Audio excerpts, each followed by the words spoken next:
fascinated me down in your gaze. I found the key. I found the key. I found the key. I'm like 15 years old, 16.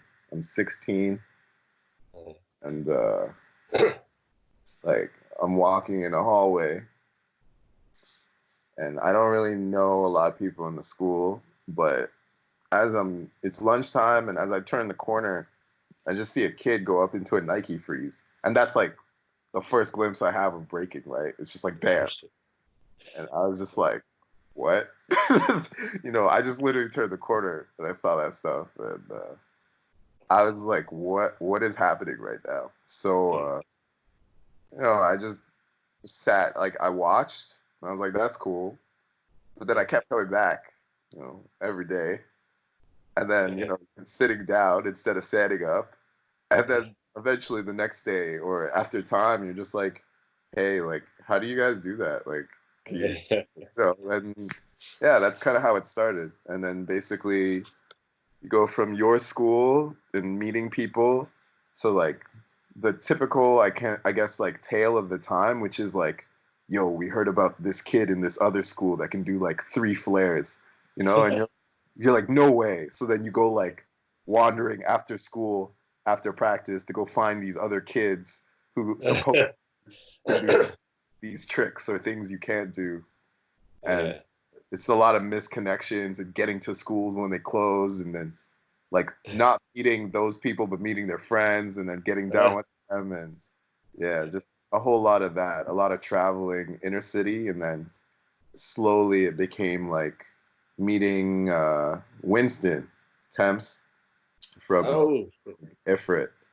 Yeah, and he was like someone that pushed me actually to go outside of Toronto for the first time, because he at when he was 16, he threw a jam called Two Raw. And like a 16-year-old in 2009 or 2010 to throw a jam, like, yeah. I don't know, that's kind Good of for wild. him. Yeah, so he threw a jam and he asked me to do an exhibition battle against him, and I was shit. Shameless self-promotion. I was terrible. I even had a pulled groin, so I went to Winnipeg, and that was the first place I went to go break outside of Toronto. And Nice. in my opinion, I got smoked, but it was like a really eye-opening experience for me because I saw a different style, and like I met a lot of people that I still talk to now, like Sleepy, guy whose name is Jamal, Della, a lot of Gerald, a lot of DG people, like Dangerous Goods, These are uh, all Winnipeg people. yeah, a whole lot of the Winnipeg scene.